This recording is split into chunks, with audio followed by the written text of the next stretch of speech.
LeBron. Aha! So this time, LeBron actually chose to watch a huge game being played by his very close friend, Chris Paul III. And this time, he actually chose to tweet about this game because LeBron tweets about every big game ever played. He's the biggest sports fan I know this side of me.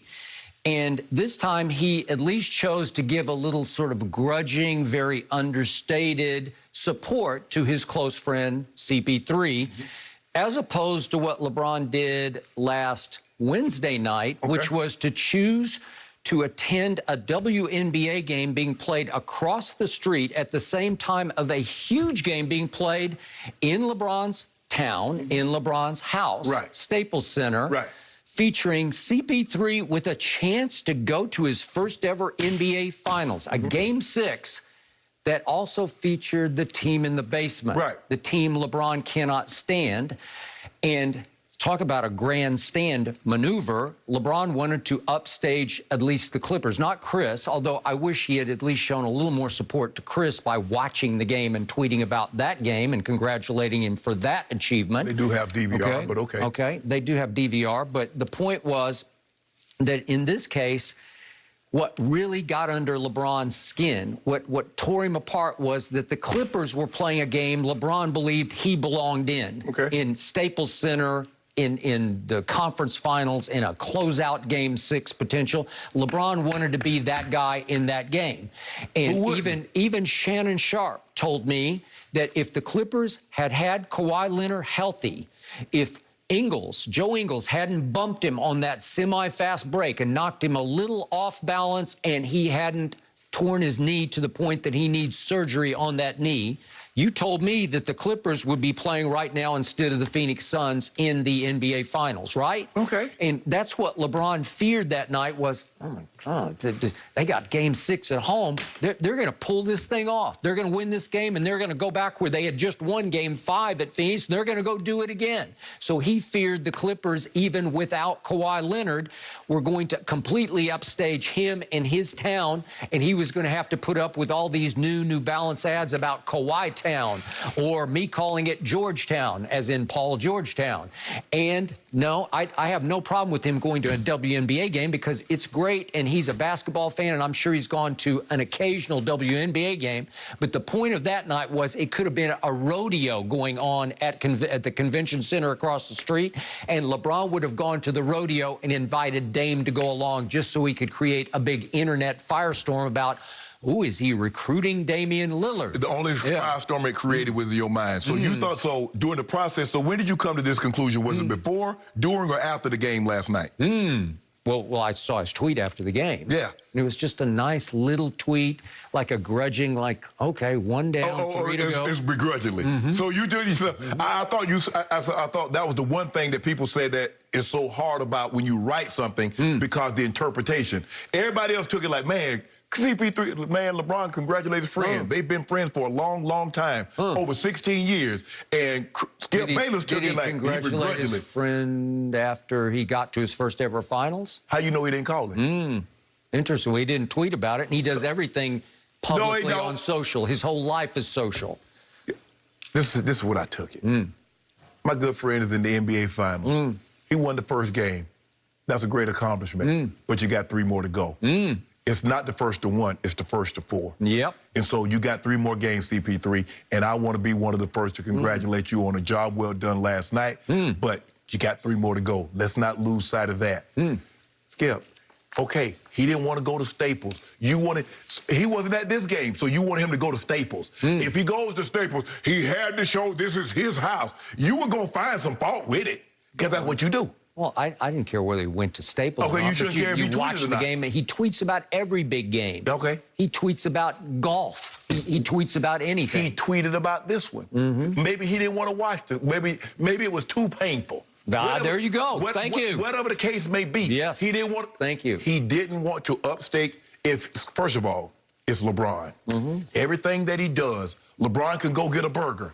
Man, you know LeBron was over there in Westwood. What? Yeah, what'd he get? Double-double, animal style. No, he didn't. You seem to know all about double-doubles. I might have partaken a long time ago. But Skip. Like last week? Skip, you do realize Everything that LeBron does, really not that big of a deal. He's the face of the league, not just the face of the franchise, right? I get that. And he's LeGone right now. Yeah. And we're waiting for Space Jam to drop, right? Guess what? So is Kawhi Town a ghost, just like Kawhi Town is uninhabited. Just like Georgetown is uninhabited. Just like KD is in Vegas. So he's not the only one that's gone. But you call him the GOAT, Okay. quote unquote. No, but right? you said the best player on the planet. Where's the best player on the planet? Getting ready to prep for a gold medal, to try and win a gold medal. This is not, this is Chris Paul's moment. And see, what you try to do is that you try to hijack it and try to make it seem like LeBron is trying to hijack Chris Paul's moment. Well, he hijacked Game 6 moment. He hijacked it. From That the man Clippers. living his life. From the Clippers, he hijacked it. Guess what happened? LeBron could have been driving, him and Savannah could have been driving. Police pulled him over. Skip gonna say that was a plant. He called the police, told him he was gonna be speeding. They pulled him over on the 405 so he could upstage the Clippers. Did that ever happen? No. No, but that's what you would have said. Well, it didn't happen. He went to a game. Yep. All he did was go to a WNBA game, and you talking about he wanted to upstage the Clippers. So I tweeted late last night, quote unquote, I miss LeBron right after the game. Of course you do. I miss LeBron. I think it did like 2 million impressions. You ain't got nobody to hate on now. No, I miss all of his drama king drama. So why you miss that? Who wants to be in a relationship with all that drama? This series is devoid of drama king drama, right? There are no real subplots to it. It's a great story. Chris Paul is going to win his first ring. He's going to reassert his reputation as a great leader. And it's all about Chris and the emergence of Devin Booker and DeAndre Ayton. And so it's a done deal. And it ain't no done deal. Stop doing that. People say, well, Giannis, he got hurt and he tried to play, but he wasn't quite Giannis. And it will come and it will go. A lot of people got hurt.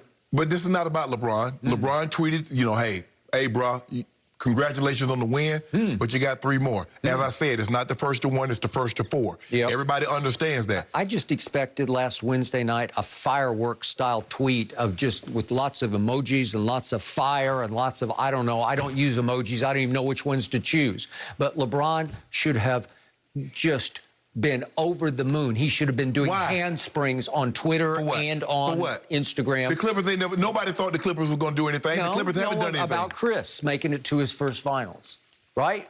No, didn't do it. Very understated. Guess what we're going to do?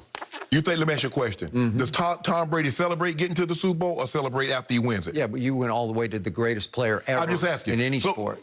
You're not celebrating. Great accomplishment. Okay, has Chris been into a finals before? No. But what good is, so if Chris Paul gets there and he doesn't win, what? Well, you congratulate the man for just getting there. No, we don't do participation. Okay, well, that's you, but you've been to how many? Like you cakewalked all those Eastern finals? Most people, Skip. You've been to 10?